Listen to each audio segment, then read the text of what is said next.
ایک ہی چیز کی نسبت، با کی نسبت مقدم بھی ہے اور مؤخر بھی ہے، موجود بھی ہے اور معدوم بھی ہے، معلول ہے معدوم ہونا چاہیے اس کو، علت ہے وجود رکھنا چاہیے اس کو، پس ایک ہی چیز وجود بھی رکھتی ہے عدم بھی رکھتی ہے، اور وجود و عدم کا اجتماع ایک جگہ پر اجتماع النقیضین ہے۔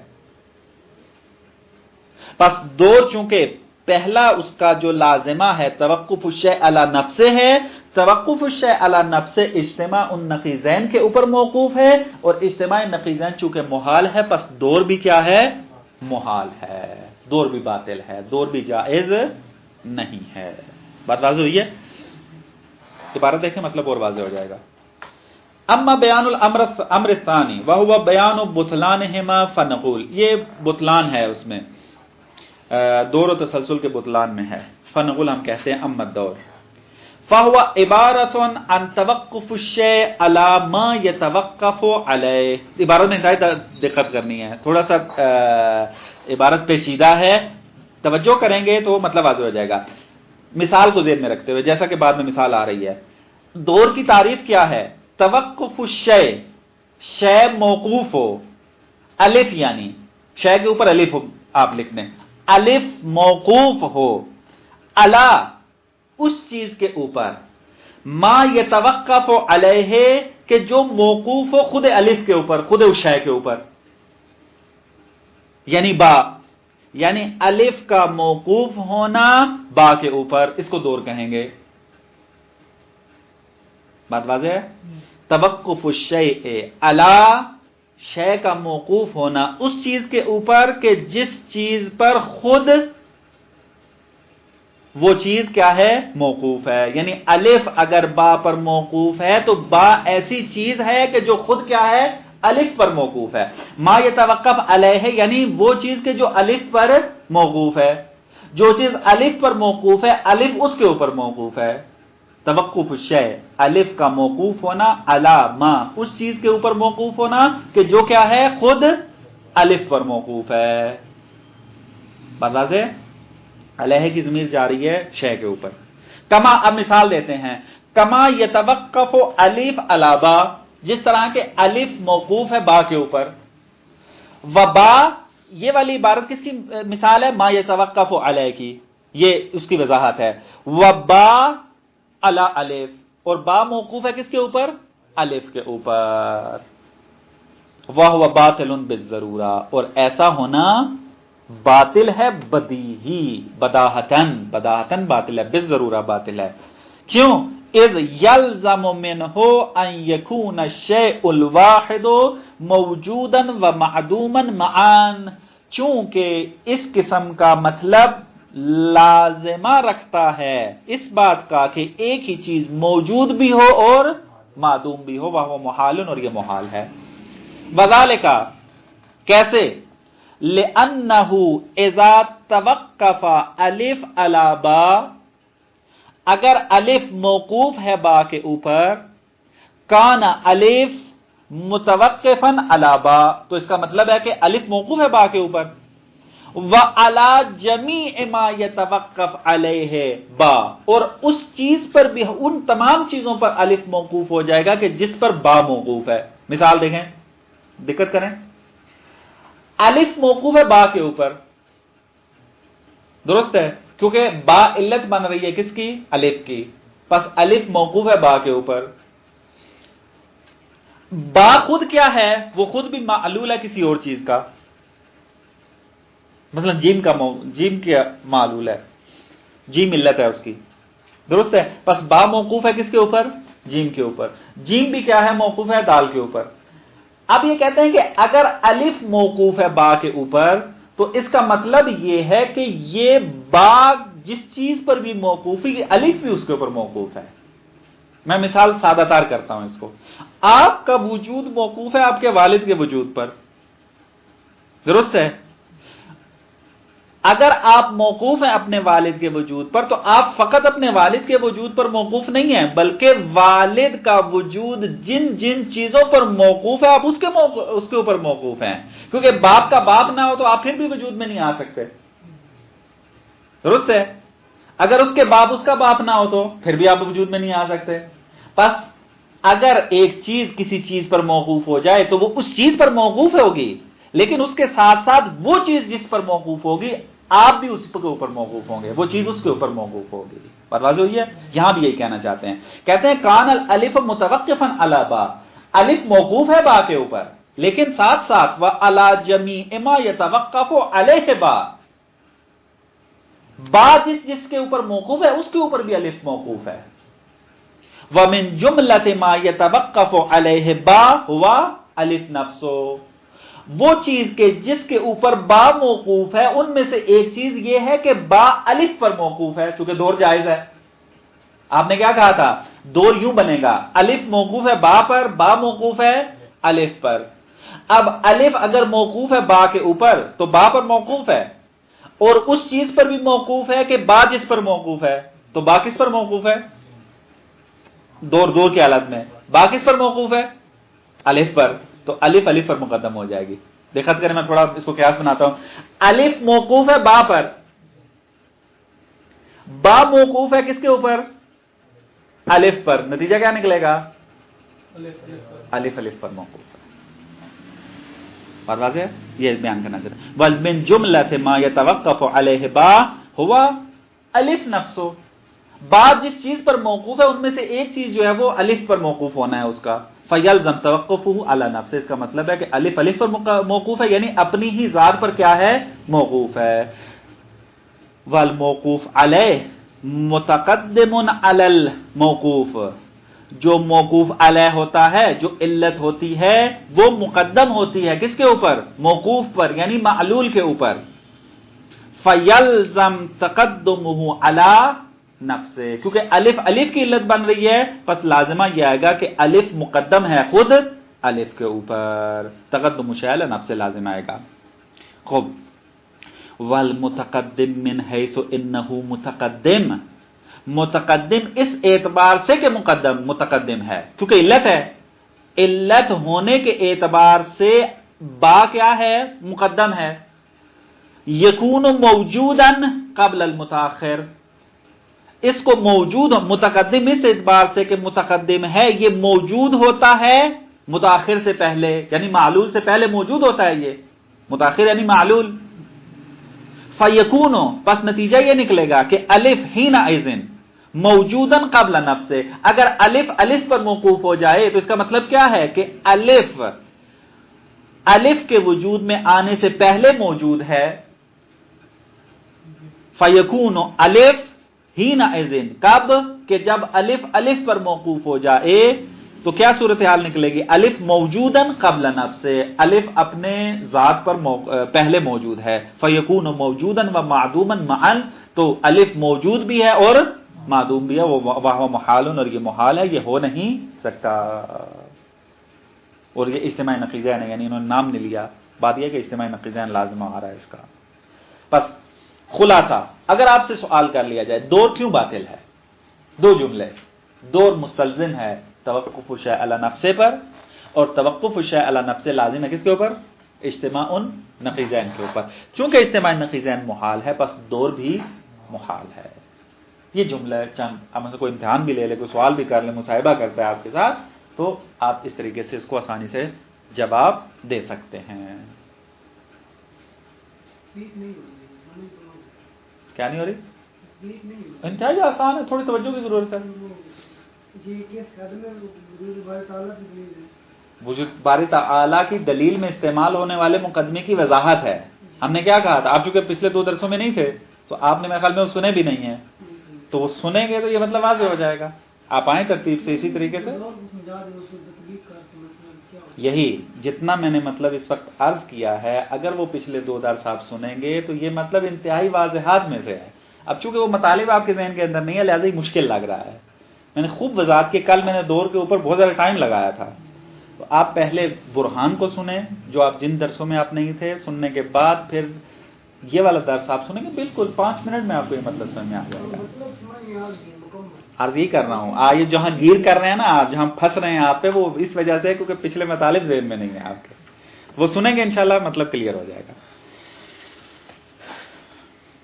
وہ اسی لیے تو بزرگان نہیں کہتے نا کہ بعض کلاسیں ایسی ہوتی ہیں کہ اگر درمیان میں سے ایک چھٹی بھی ہو جائے تو بالکل رابطہ قطع ہو جاتا ہے، پھر اس کو ملانا بہت مشکل ہو جاتا ہے. کلام اور فلسفہ ان میں سے، یعنی وہ ایسے مقدمات آپس میں ملے ہوئے ہوتے ہیں مطالب کہ اگر ایک مقدمہ بھی مس ہو گیا، نہیں سمجھے آپ، تو تمام مطالب چاہے جتنا مرضی ہے زور لگا لیں سمجھ نہیں پائیں گے اس میں آ کر. کوشش کریں ٹائم نکال کے وہ درس سنیں پچھلے جس میں آپ چھٹی کی ہے آپ نے، تو مطالب واضح ہو جائیں گے انشاءاللہ. ان کے پاس موجود ہیں، لے لیں آپ، تو خوابگاہ میں موجود ہیں اس میں. اما تسلسل، دور تو باطل ہو گیا، اب تسلسل کیوں باطل ہے؟ تسلسل ہے کیا؟ مطلب یہ بھی تھوڑا دقت طلب ہے، اتنا مشکل نہیں ہے، فقط یہ کہ توجہ کریں گے مطلب واضح ہو جائے گا. میں تھوڑا سا مطلب آج بیان کیا جائے گا، کچھ جو مطلب جو ہے وہ بعد میں. تسلسل اس کو کہتے ہیں کہ تسلسل کا لغوی معنی اس زنجیر کے اندر ہے، یعنی جو حلقے بنے ہوتے ہیں زنجیر کے اندر، یعنی وہ حلقے اس طریقے سے جو بنے ہوتے ہیں، اس قسم کی جو زنجیر ہوتی ہے اس کو کہتے ہیں تسلسل. سلسلہ وار اس کو کہتے ہیں کہ ایک حلقہ دوسرے حلقے کے ساتھ ملا ہوا ہوتا ہے، وابستگی پائی جاتی ہے ان کے اندر، اس وجہ سے اس کو تسلسل یا سلسلہ کہا جاتا ہے. تسلسل کہتے ہیں کہ ممکنات کی وہ لڑی کہ جو آپس میں ایک دوسرے کے ساتھ علت و معلول کا رابطہ رکھتی ہو. آپ نے ایک لڑی بنائی ممکنات کی، الف با جیم دال مثلا، یہ سارے، یہ زید عمر بکر مثلا، یہ سارے ایک لڑی بنائے آپ، لیکن ان کے درمیان آپس میں علت و معلول کا رابطہ ہونا چاہیے. مثلا میں اور آپ آپس میں علت و معلول نہیں ہے، درست ہے؟ تو لہذا ممکنات کی ایسی لڑی بنائیں کہ جس کے اندر علت و معلول کا رابطہ ہو. یہ جب ایک لڑی جن کے درمیان علت و معلول کا رابطہ ہو، اس کے اندر تسلسل محال ہے، اس کو کہیں نہ کہیں رکنا چاہیے. اگر یہ لامتناہی چلتا جائے تو یہ محال ہے، یہ درست نہیں ہے. بات واضح ہوئی ہے؟ ہاں میں وہی ہے، تسلسل وہ والا محال ہے، یہ دقت سے ذہن میں بٹھا لیں. تسلسل وہ والا محال ہے کہ جہاں پر سلسلے کے اندر علت و معلول کا رابطہ ہو. الف علت ہے با کے لیے، با علت ہے جیم کے لیے، جیم علت ہے دال کے لیے، یوں سلسلہ چلے علت و معلول والا، نہ کہ ایسا سلسلہ کوئی بنا دے جس کے اندر اصلا رابطہ علی و معلولی نہ ہو. نہ ایسا تسلسل کبھی محال نہیں ہے، چلتا جائے گا ایسے ہی، کوئی مشکل نہیں ہے اس کے اندر. تسلسل وہ والا محال ہے کہ جس کے سلسلے میں رابطہ علت و معلول کا ہو. پہلا معلول ہو دوسرے کے لیے، دوسرا معلول ہو تیسرے کے لیے، تیسرا معلول ہو چوتھے کے لیے، یہ سلسلہ اس طریقے سے چلتا جائے گا، یہ تسلسل محال ہے. فلسفے میں یہ تسلسل جائز نہیں ہے، اور متعدد براہین اقامہ کیے گئے ہیں اس کے اوپر کہ تسلسل کیوں محال ہے. ہم نے فقط ایک برہان یہاں پر پڑھنا ہے چونکہ پہلی کتاب ہے یہ علم کلام کی، اس اعتبار سے. خوب یہ مطلب آج ہوگا تسلسل کسے کہتے ہیں. عبارت دیکھیں، اما التسلسل فهو ترتب علل و معلولات. تسلسل کسے کہتے ہیں کہ جو کیا ہو، ترتب ہو جس کے اندر علت و معلول والا، بحیث اس طریقے سے ان کے درمیان رابطہ علی و معلولی ہو کہ یکون السابق علتا فی وجود لاحق ہی، کہ سابق علت بن رہا ہو وجود لاحق کے لیے، یعنی پہلے والا علت ہو دوسرے کے لیے. فہو ہاکذا ایضا، تو کہتے ہیں اس قسم کا جو تسلسل ہے وہ بھی کیا ہے، ہاکذا ایضا، ایضا سے مراد جس طریقے سے دور باطل ہے، یہ بھی کیا ہے، باطل ہے. کیوں باطل ہے؟ فرماتے ہیں اس لیے 3 شکیں بنتی ہیں.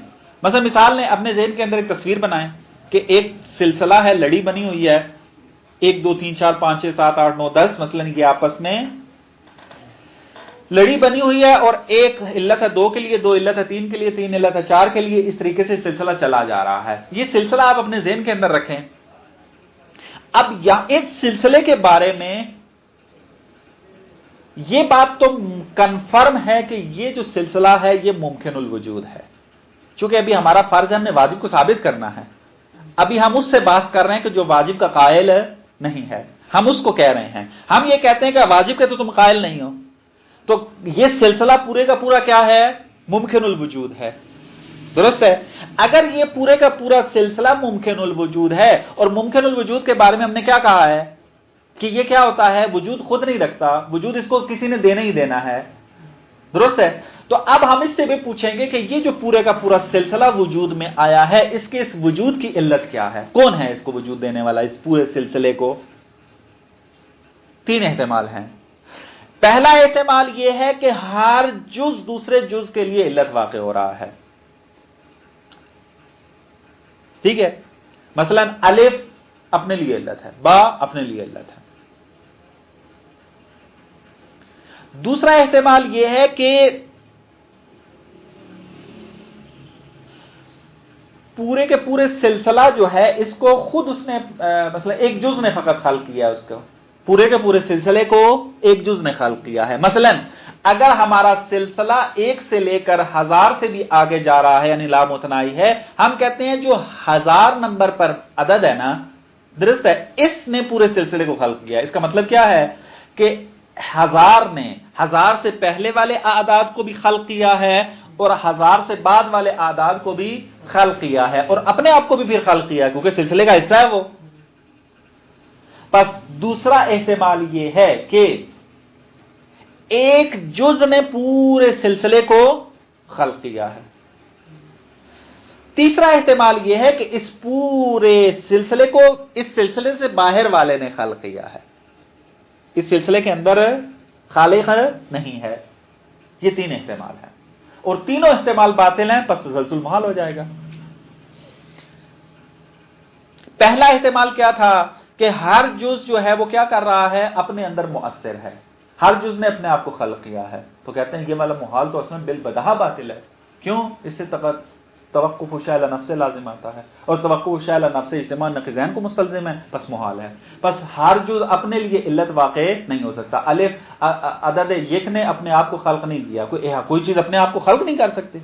اپنے آپ کو اگر خلق کرنا ہے تو پہلے ہونا چاہیے، چونکہ اس نے خلق ہونا ہے پس اس کو پہلے نہیں ہونا چاہیے. پس ایک چیز ہے بھی اور نہیں بھی، اور یہ اجتماع نقیضین محال ہو جائے گا. پس پہلا احتمال باطل. دوسرا احتمال بھی باطل ہے. کون سا دوسرا احتمال؟ کہ ایک جز نے پورے سلسلے کو خلق کیا ہے. مثلا 1000 نمبر عدد نے سب کو خلق کیا ہے. تو اس کا مطلب کیا ہے؟ پہلا مطلب تو اس کا یہ ہے چونکہ 1000 اسی سلسلے کے اندر ہے، پس اس نے اپنے آپ کو بھی خلق کیا ہے. تو یہ اعتراض اس کے اوپر بھی وارد ہوگا تقدم شأن نفس سے، کہ 1000 جو ہے چونکہ مخلوق ہے پس اس کو معدوم ہونا چاہیے، اور چونکہ خالق ہے پس اس کو موجود ہونا چاہیے. پس ایک ہی چیز معدوم بھی اور موجود بھی ہے، یہ توقف شأن نفس سے ہے، پس جائز نہیں ہے. دوسرا اعتراض کیا ہے اس کے اوپر؟ دوسرا اعتراض یہ ہے کہ تقدم میں علل لازم آئے گا. اپنی ہی علتوں کے اوپر کیا ہے؟ مقدم ہو رہا ہے. مثلا آپ کی علت آپ کا باپ ہے، اگر آپ اپنے باپ کی علت بن جائیں تو پھر آپ اپنے باپ پہ مقدم ہو جائیں گے. تقدم بر علل لازم آئے گا، اپنی ہی علت کے اوپر تقدم ہونا لازم آئے گا، اور یہ جائز نہیں ہے اصلا. تو کون ہے؟ مثلا آپ کو وجود میں لانے والے پر اگر آپ مقدم ہو جائیں تو پھر اس کا مطلب یہ ہے کہ جب تک آپ نہیں ہوں گے تو وہ وجود میں نہیں آ سکتا. تو آپ کا وجود موقوف ہے آپ کے باپ کے اوپر، تو نہ باپ آئے گا نہ آپ آئیں گے، کچھ بھی نہیں ہوگا، کیونکہ باپ نے آپ کو وجود میں لانا ہے، اور آپ باپ کی علت ہوں تو اس کا مطلب باپ سے پہلے آپ کو وجود میں آنا چاہیے. تو نہ باپ آئے گا نہ آپ آئیں گے. بس دوسرے احتمال کے اندر کہ جہاں پر ایک جز نے پورے سلسلے کو خلق کیا ہو، 2 اشکال وارد ہوتے ہیں. ایک تقدم شأن نفس سے لازم آ رہا ہے، دوسرا تقدم بر علل خودش، یعنی اپنی ہی علتوں پر تقدم لازم آ رہا ہے اس کا. یعنی 1000 کے عدد میں جو اس کی علتیں آتی ہیں ان کے اوپر بھی تقدم لازم آئے گا، اور وہ محال ہے، نہیں ہو سکتا. تیسرا احتمال کیوں باطل ہے اس کو کل بیان کر کے انشاءاللہ متن تطبیق کریں گے، اور ہماری یہ وجود خدا کی بحث جو وہ ختم ہو جائے گی. السلام علیکم ورحمۃ اللہ. یہ سیو کریں.